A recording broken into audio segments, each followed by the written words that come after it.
against the expectations of Kenyans. And this is happening on the bedrock of very strong, legal regime, very strong legal jurisdiction that Kenya has, even around campaign financing, against, campaign timelines, against use of public resources for civil servants and state officers, against, the role of the police. We've talked about this in Gunism and safeguarding, citizens, utumishi kwa wote, etc. But Barrack, that we also have a very strong, Political Parties Act, a law that really governs the conduct of politicians and political parties. We also have a very strong institution, the electoral management body called IEBC. Why is it difficult for IEBC to stop politicians who are seen on live videos and sometimes even vitu kwa ground? Mm-hmm. It is happening and we are seeing it. Why is it difficult to bar them from running for office? Why is it difficult to stop public officers from using state resources? Why is it difficult to stop early campaigns that you walk into our streets and, businessmen and women cannot do their businesses effectively because so-and-so is coming here and we know that their grounds will be totally distorted. It will be difficult for us to open shops. In some towns, you even cannot board public service vehicles because you do not know when that campaign is starting, when it is going to end, and what might happen in the event that you are caught up in that road. Why do we have strong laws? Of course, there is impunity. You've talked about disregard to the constitution. But the Kenyans who are listening to us could be wondering, why this state of politics? Why this state of affairs when we have very strong safeguards that are not being put into place? Daktari. The situation that you describe, my brother Ken Osido, is a situation we could compare to if you get into a beautiful city or a beautiful home with good lawns, with good buildings, with good whatever. Yeah. If it is looked after nicely, you could get in and you get through the gates and the lawns and what.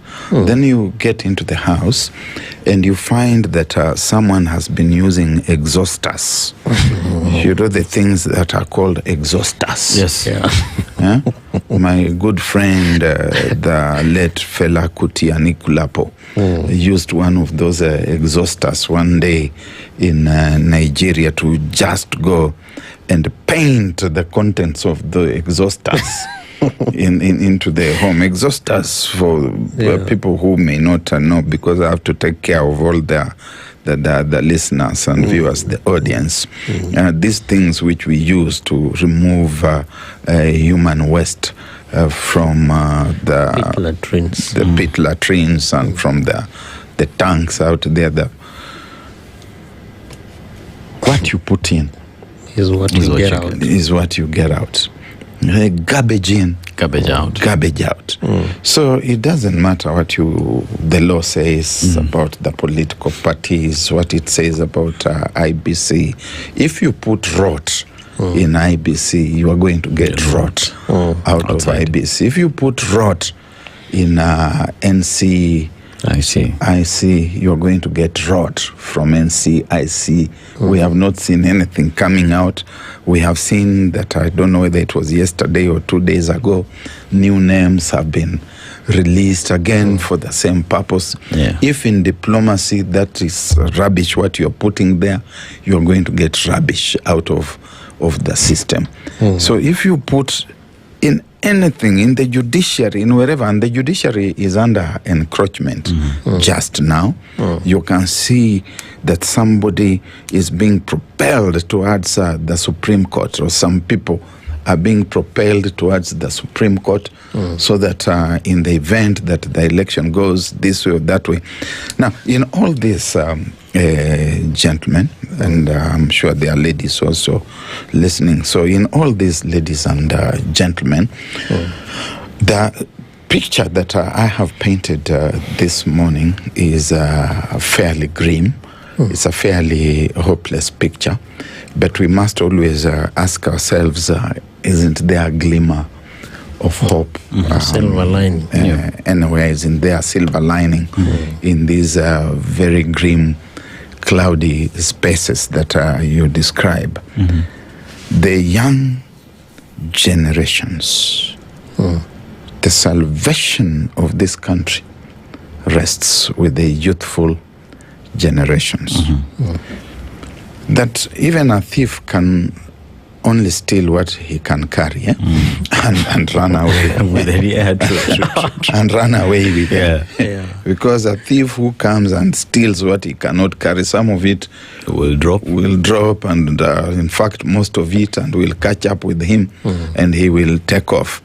So it's the same with the elections. When you look at the Kenya Kwanza government, you look at UDA, you can see that the strategic epistemics are about how to steal the next election. I think they have given up on the possibility that they could win. They're thinking about how they could steal.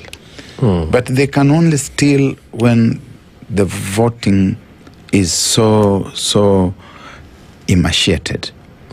If the young people of this country, and the future is about you young people, Dennis, people like yourself, and my friend Sido here, I've been around for a while. I'm now an elder, and that's why I can speak like an elder, with candor and with measured courage.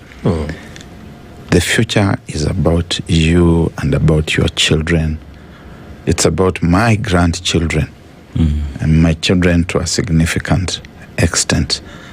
You must redeem your country. You must go out to register as voters. Even IBC will not be able to steal the election for anybody. If we talk about ICT being used, you are now the custodians of ICT technology. You should be able to counter any efforts to steal the election. You must change this country, and young people must go out and register in massive numbers.